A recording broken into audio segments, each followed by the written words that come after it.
evening, Rumblers. Jen Richards here, and we're here to talk tonight about bread. It's a very un-paleo topic because most people know that in the paleo world, generally gluten and grains are a no-go. They're like considered the evil sin of paleo-ness or something like that. But tonight we are talking about bread because seriously, it doesn't have to be something scary or something that you have to avoid. No.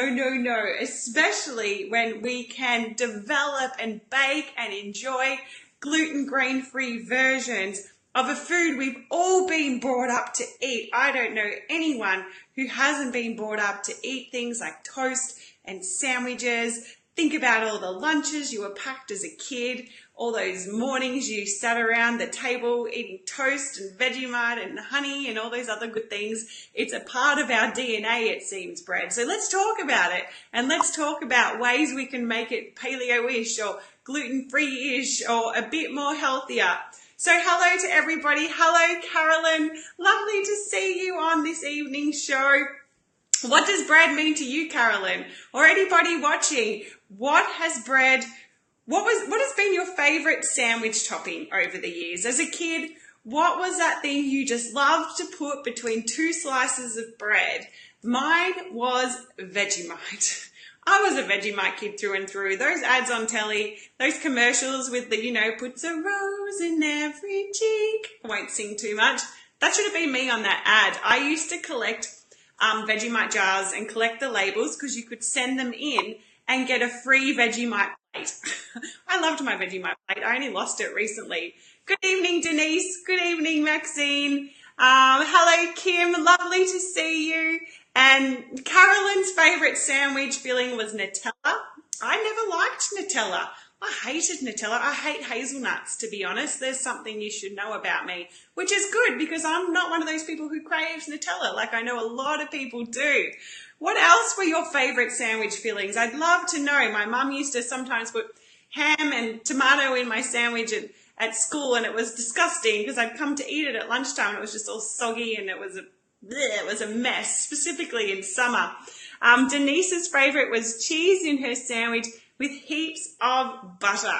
Yes, that was a good one. Actually, do you know, growing up, here's a story. I was a very fussy eater. I refused to eat anything. And so each night, my mum would put meat and veggies in front of me, and I would, put down a few mouthfuls because I was forced to, and then I'd refuse. So I was fed Vegemite sandwiches pretty much every night for dinner because that's the only thing my family could get me to eat. So bread has been a huge part of my life, and it's something that took me quite a few years to learn not to eat. But now it's kind of, I could take it or leave it. So Maxine, as a kid, she had Nutella as well. Carolyn, peanut butter. I didn't like peanut butter growing up either, actually. I was just like, just give me that Vegemite, guys. Maxine says, I liked peanut butter and honey. Yeah, that's a good combo. And the good thing about this paleo real food journey is that we can eat a lot of nut butters and honey together. They're paleo-ish foods. They're real foods. The paleo bread we're making tonight, I do still sometimes have Vegemite on it because I love that stuff. I really do. So Carolyn liked peanut butter with banana. That's a kind of an Elvis Presley thing, isn't it? I don't know. I think that's what he used to eat. Not that I knew Elvis Presley personally. I wasn't even born when he was alive, to be honest. So, all right. We've got our little timer going down there. We're starting a little bit early this show now, 25 past, because we're calling this the pre-show, where we come on, we just check the technical. Everyone can hear me, I assume, because I can see the comments coming in there. And anybody, if I don't reply to your comments, I have my happy helper online, Maxine, who is a beautiful part of the Rumbles Paleo company now. So she will let me know if I miss anything, and she may reply to your messages on my behalf. Consider her Gen number 2. So, hello, Rhonda. Rhonda's just joined us. So welcome to the show. All right, the timer has come on down. So we'll take it away and let's begin. I am Jen Richards, co-founder of Rumbles Paleo, creator of our online healthy cooking school, the Rumbles Lifestyle Hub, which I know many of you are members of. Give me a thumbs up if you're a member. So happy to have you in our crew. And my job is to make healthy eating fun and exciting and a grand adventure for everyone, because when we make it that way, it's much easier to live and maintain a healthy lifestyle. I mean, think about all those things you get excited in life, like going to theme parks and going to, I don't know, the movies. We're trying to make healthy eating as exciting as that, because they're things we get excited about. When people switch over to a healthier way of life, it can be a bit scary. So let's make it a grand adventure. So tonight on the show, I just thought I'd come up with a new little segment here, because as you can see on my t-shirt, I'm not pointing at my boobs, although this is strategically placed right on my boobs. I don't know how that happened. It should be up a bit higher. But anyway, let's not talk about my breasts. We're not here to talk about that. I'm a rumbler. We're going to do this segment each week, the I'm a Rumbler segment. Now, rumblers are people like you. They're people who are out there trying to make healthy habits, to come across a better way of life, to open up to new possibilities and new ways of being. And that requires being strong. It requires facing our challenges. It requires stepping up and saying, yes, there's a better way to be. And so I'd love to know how you have been a rumbler this week, and I'll tell you how I've been a rumbler this week. I actually, and many of you may have seen our post on the Paleo for You page, I gave up coffee this week. Which is crazy. Coffee makes me feel really sick, and I've been trying to give it up for a good 2 years now. And so this week I made the decision to actually step up and see how my body will behave without caffeine in its system, how I will behave when I don't have that habit to fall back on, because gosh knows I was downing 4 or 5 of those a day, and whenever times got stressful, I'd be like, give me a coffee. Give me a coffee. Like some people might go, give me chocolate, give me this. And it was making me jittery. It was making me anxious. And I was drinking it even though I wasn't enjoying it. So this has been my challenge. And that is what I'm stepping up and analysing this week, because I know our behaviours are a reaction from the thoughts in our mind. So I've been analysing why it is I believe I need coffee to get through my day. So I can see people are saying, oh, my Jake. Jake's online. Jake is our head baker at Rumbles Paleo. So welcome to the show, Jake. And Jake's on holidays. What are you doing watching this? He's not even supposed to be in Melbourne. And so that is how I have been a rumbler this week. I'm updating people on the Paleo for You page as well. So if you're not a member of our Paleo for You group, just type Paleo for You into the search bar on Facebook, and it will come up and request to be a member there, because that's where we go a little bit deeper than what we might on our Rumbles Paleo Facebook page.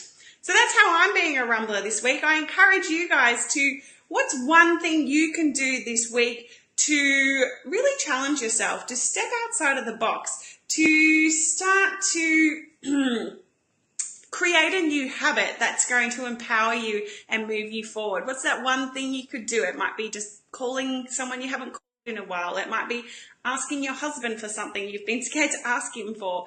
It might be going like one afternoon without a coffee. It might be something so tiny, but it's those one little things that can be the drop in the ocean that creates the waves, what could become a tsunami of monstrous change. So see if you could do one little thing.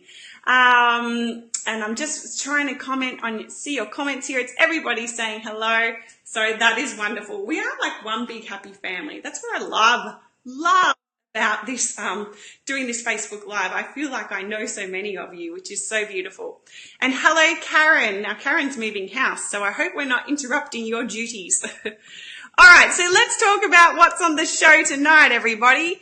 What am I doing here? Here we go. This is what we're doing on the show tonight. We're talking about why today's grain is not the same as Bumi's grain. Now, who knows who Bumi is? Can you remind us who Bumi is? Because some people watching may not know who he is. Jake, you should know who Bumi is. Bumi is actually the little caveman you'll see on all our products. So he's a caveman from 40,000 years ago, and we're going to look into why the grain we grow today is not the same as it was 40 to 100,000 years ago, because there was grain back there, which a lot of people may not be aware of. We're going to look at why today's grain is not as healthy for us, and then we're going to cook the most spectacular sandwich in the world. I'm dubbing it the Leaning Tower of Pulled Pork Pizza sandwich. Ugh. I would like you guys to all try and say that right now. The Leaning Tower of Pulled Pork Pizza sandwich. Something like that. Now say it 10 times really quickly. All right. Jake says absolutely and love being your comments cut off there, so I can't read the end of it. Sorry, Jakey. All right, let me go back to full screen here somehow. What am I doing? There we go. All right, I'm back. Oh, I need someone to help me work this. All right, so why today's grain is not the same as Bumi's. So many people are like, what's the big deal with grains, man? And a lot of people know about gluten. We're not going to be talking too much about gluten tonight. That's a whole nother subject. But we're going to talk about how grains have actually changed over the years and why the way we grow them now is not so good. But should we ask Bumi, what type of grains they ate? Would you like me to get Bumi out so that we could ask him and get his caveman perspective on the grains they actually ate and how it's different to what we ate today? Would you like to get Bumi out? I think you would. So I'm just going to grab him. He's been really busy today. He disappeared somewhere because he does sit in my office and he works with me a bit. And he came back. He was a bit dusty.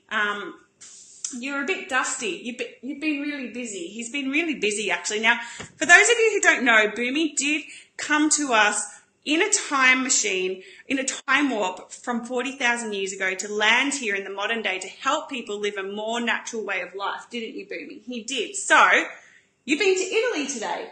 Oh, gee, this is going to be interesting. You had to go and help a pizza maker because he'd started up a paleo pizza shop. That's interesting. And the Italians were running him out of town. Oh my gosh, that sounds shocking. And he needed your help. So I wonder why the Italians were running a paleo pizza maker out of town. What town was he in? He was in Pisa. Oh, of course he was. So I wonder why. Okie dokie. So what was actually happening? Bumi just whispers in my ear because when he travelled in the time warp, he lost his voice box because strange things happen in time machines. And he had to help this Italian pizza man because the Italians were like, how dare you serve us paleo pizza? We want grains. We want gluten. And they were running him out of town with baguettes. They were running through town with their baguettes. Isn't that French? No. Okay.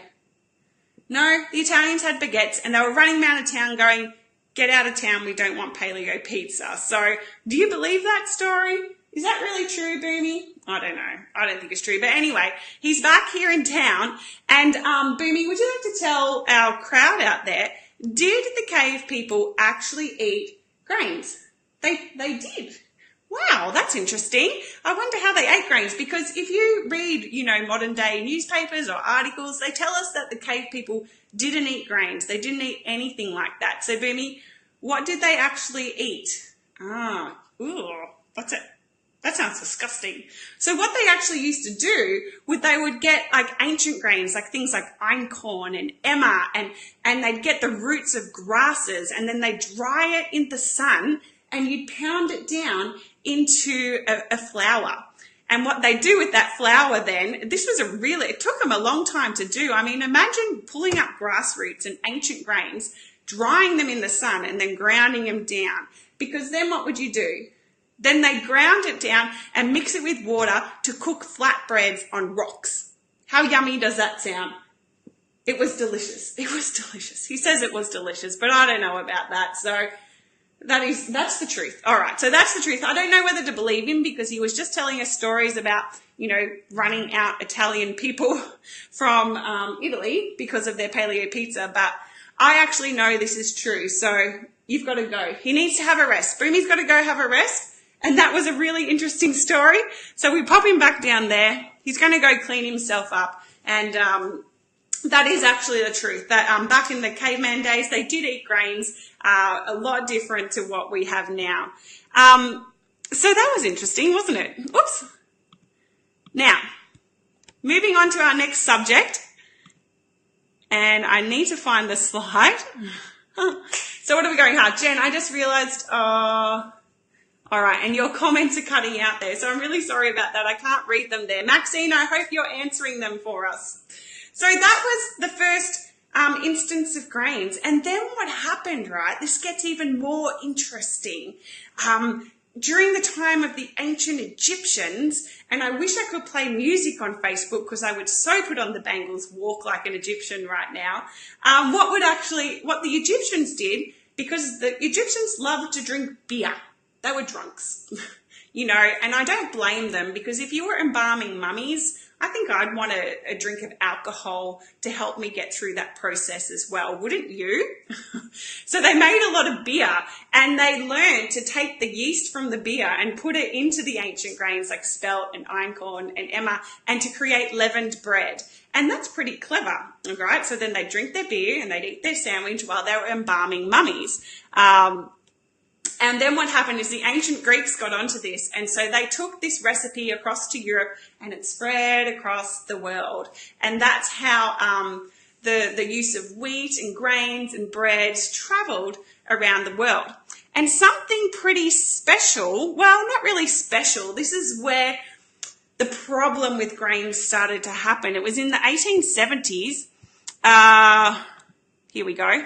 When this machine was created, this is what's called the modern steel mill. And in the 1870s, I don't know who created this. Some man who was very good at technology created the steel roller. And what happened, because they used to ground the grains down with stones, but then they created these machines, and all of a sudden they could grind heaps and heaps and heaps of wheat in minutes. And what they would do is they'd take away all the great parts of the grain, like the bran and the germ, and they created this really white powder, floury stuff that they could use to transport across the world in ships, because they took out all the good stuff. They took out the germ and they took out the bran, and all of a sudden this flour they had left over, the mice and the rats stopped wanting it.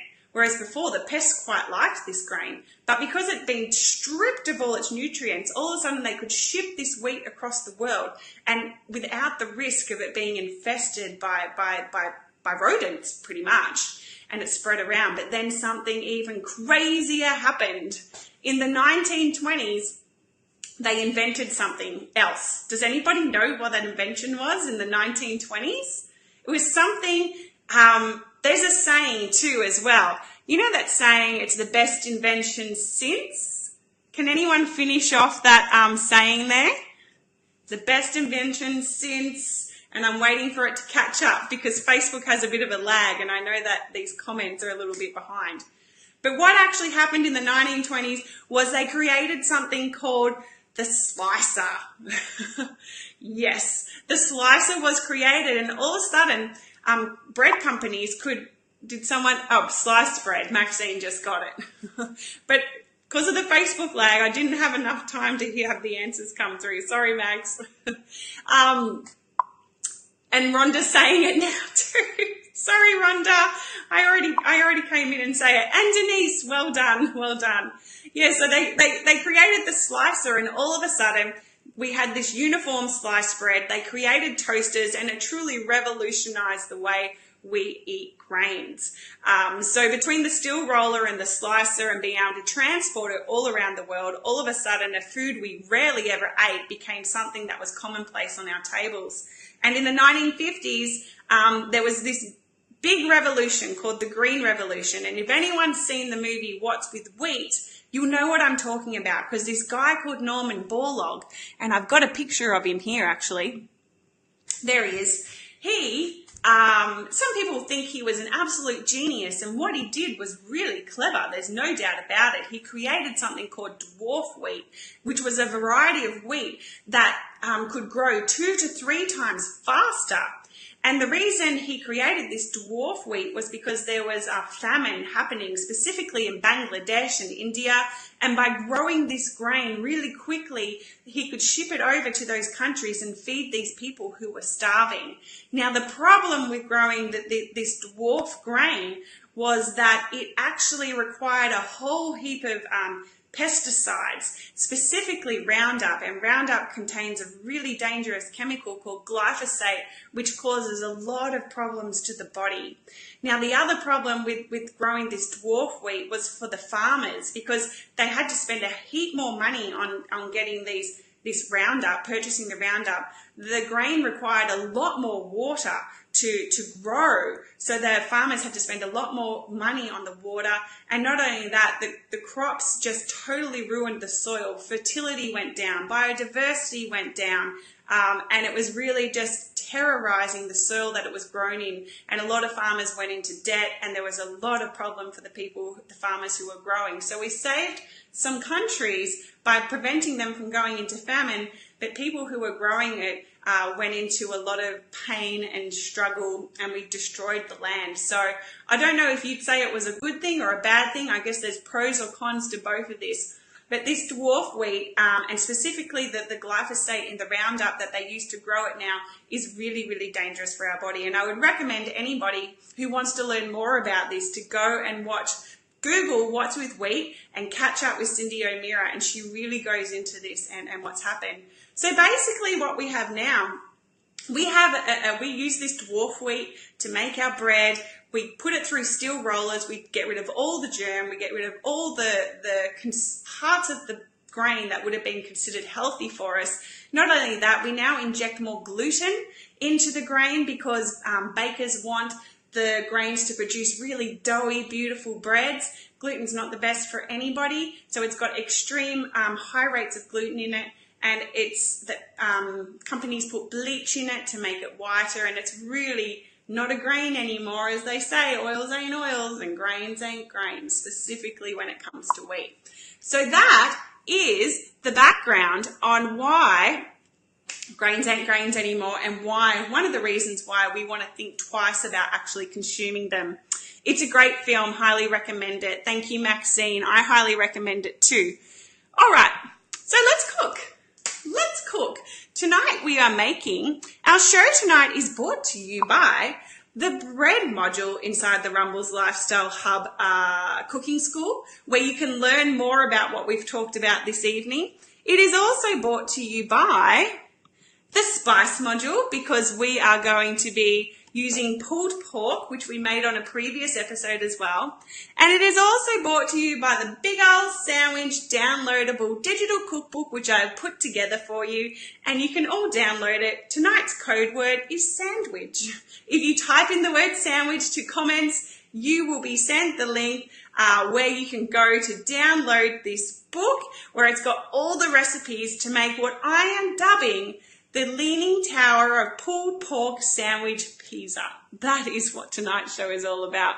And Rhonda has watched What's with Wheat twice. I've watched it a couple of times too, Rhonda. It's really good. It can get it quite technical and sciencey, so put your thinking caps on before you actually watch it. So let's get cooking. Let's get these down. Pull them on down. And I'm going to go behind my bench here, and hopefully you can hear me. Maxine, I'm not going to be able to read these comments while I'm over here, so will you keep an eye out on those for me? And let me know if you can hear me. Just give me a yes if you can hear me. I'm going to keep talking so that you can see, so you can hear if you can hear. So if you can hear what I'm saying, just put a yes in the comments there if you can hear, because I can see little words coming up there. Right.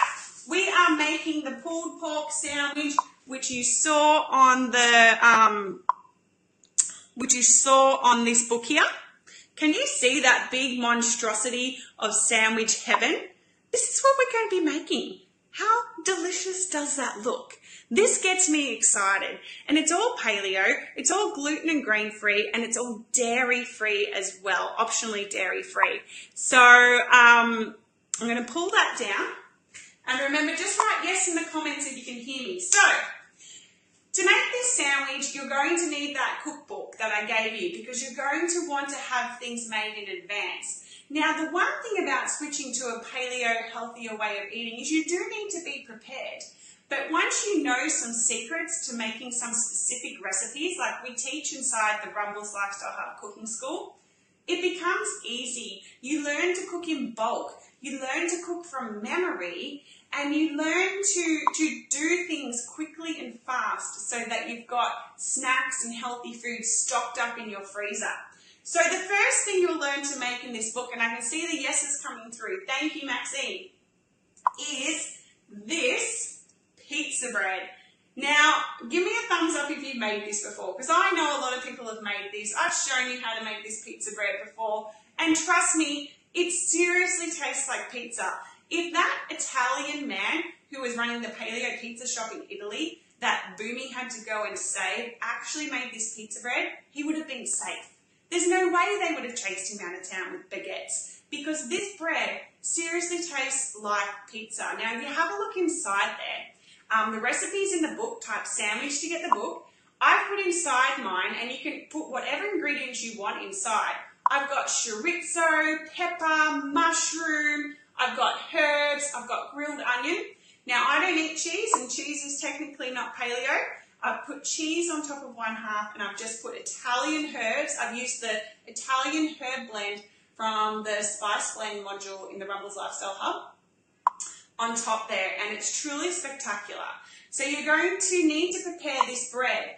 Now, to put the bread together, it takes 5 minutes. The ingredients are almond meal, arrowroot, eggs, baking powder, and apple cider vinegar, and whatever your pizza ingredients are. You can use whatever pizza flavors you like. If you love olives, put them in. If you love tomatoes, put them in. If you love young children, put them in. No, don't do that. But you put your favourite pizza olives in there. Capsicum.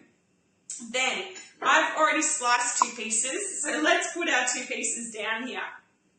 And should we go any further? Because it looks pretty good as it is. Yes, let's go further. Oh, I have left the main ingredient in the fridge, which is the pulled pork. Just talk amongst yourselves for 1 second. All right, here we go. The pulled pork. This is the piece de resistance. And this recipe for this pulled pork is also inside that sandwich cookbook. And this pulled pork takes, honestly, 5 minutes to put together, and then you just put it in your slow cooker and let it cook away all day.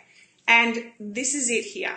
It's yummy, it's stringy, it's juicy, it's made with hardly any ingredients.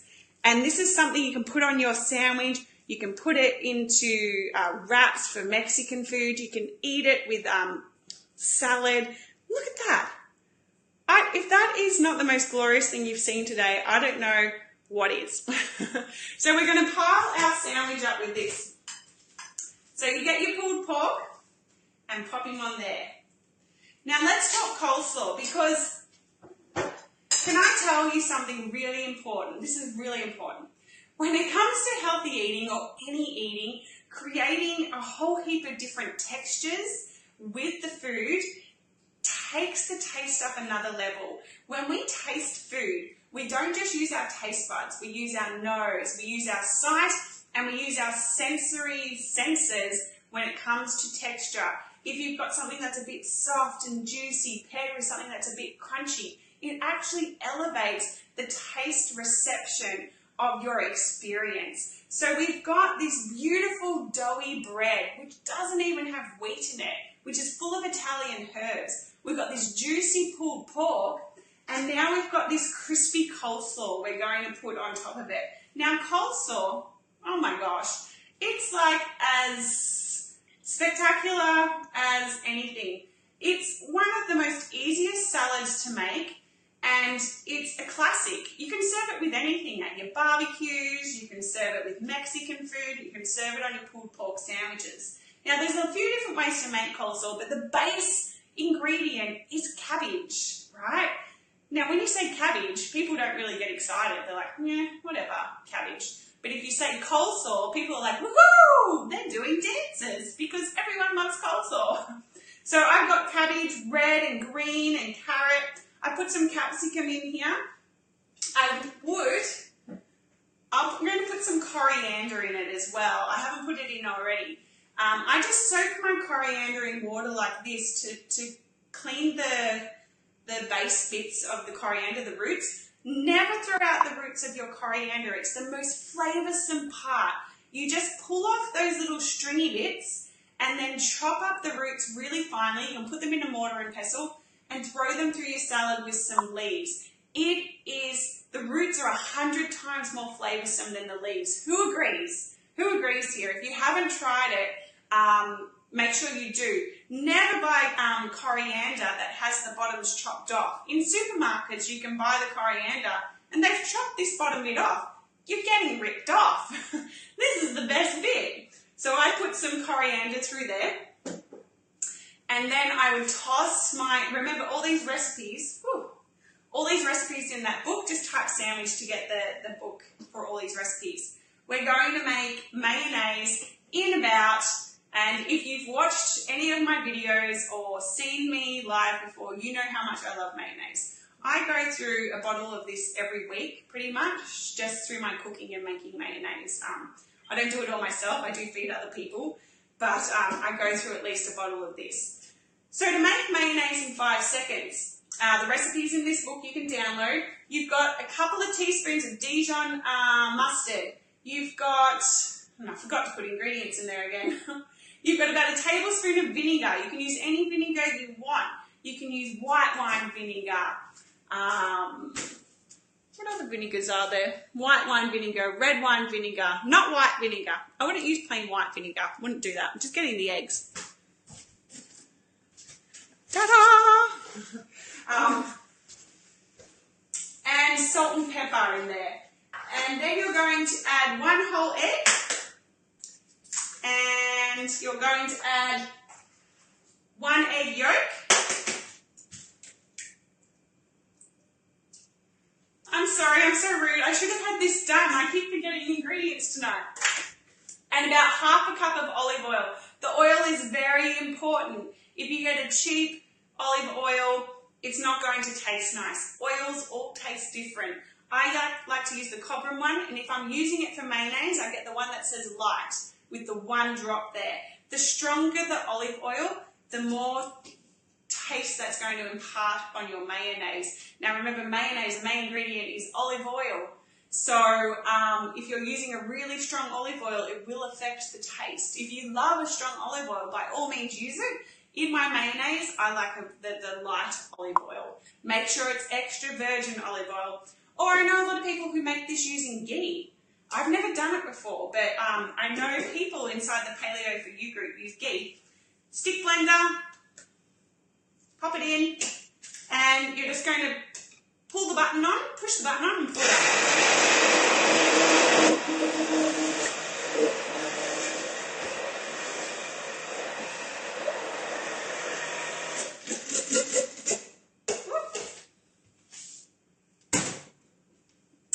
And that is mayonnaise. Thick, creamy, amazing, and wonderful. Now this will get thicker upon resting, so if you make it earlier and sit it down, it will thicken up really nicely. If you put it in the fridge, it will thicken up again. And you're just going to pour that over your coleslaw there, and that's it. Beautiful coleslaw, homemade mayonnaise with beautiful oils. Most of the mayonnaises in the stores use vegetable oils. They've got thickeners in them. They've got all sorts of crazy stuff in them. If you want, you can add a bit of honey in there for sweetness. I know a lot of people like that. I don't generally do that. So actually I'm going to pull this on now, because I want to make this sandwich. I want to show you how wonderful this sandwich looks. So toss it about. I'm going to add avocado, which are really expensive at the moment because there's an avocado shortage, but I don't compromise when it comes to avocados. I need avocado in my life. Then we're going to top this off like this. And this is a feast. I swear, serve this up to your friends who love McDonald's or who don't eat this way, and they're going to eat it, and they're going to thank you for it. They're going to say, man, I never knew healthy was so delicious and so glorious. They really are. Top it off, and oh, it doesn't look that glorious, really, does it? But it is. Look, can you see the juiciness, the creaminess from the avocado there? And we've got this beautiful pizza bread with it too. It looks like a right old mess. But something I've learned is the messier the food, the more delicious it is. Who agrees?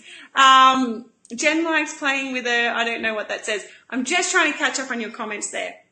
So Steve, I think you should be making this sandwich. Steve is Maxine's husband. Is he watching? No, he's not. And this is the sandwich of all sandwiches. If the creator of Subway could see this right now, he'd be shaking in his boots. He'd be like, hey man, I'm in trouble here. This chick's going to open a paleo sandwich store and my stores are going to go down. That's what he's thinking. And I've got the cookies to go in that shop too, because they have cookies in Subway as well. So that is tonight's show. That is all you ever wanted to know about the history of grains and about making leaning towers of paleo, pulled pork paleo Pisa sandwiches. Something like that. All right. Hello, Bruce. How are you, Bruce? Good to see you online. I don't know if I've seen you on the show before, but I've seen you a lot. And Kobe, next time you're down in Melbourne, I'm going to make this for you, and you can come and eat with us. Alrighty, everybody. Now, just before we go, don't forget to type sandwich in to get the download.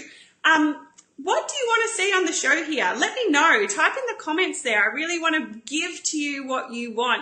I want to be beneficial to you all. I want to be of service. I want to provide people with things they want to know about. There's lots of stuff I want to know about and talk about. But, that's no good to you if it means nothing to you. So that's what we would like to know. And Rhonda uses coconut oil to make her mayo. I think you've told me that before, Rhonda, but I've never done it. I'm going to have to try it. I use coconut oil to make the lemon curd, and it's delicious with coconut oil, the lemon curd. Alrighty then. It's a date. Awesome. So everybody, have a wonderful weekend. And it's been glorious being here with you for yet another week. I never know how to finish up these shows. I hate saying goodbye. I hate goodbyes. But anyway, have a wonderful evening. Thank you, Maxine, for helping out while I couldn't see. I'm going to be back next week with my hair redone. I'm going to the hairdresser tomorrow. Might even have my glasses as well. That might be good. I've got a lot of glasses strings to hold them on. But if only I had a pair of glasses to put those glasses strings on, that would be a good thing. Bye, everybody. Have a good night. Goodbye, Australia. Good night.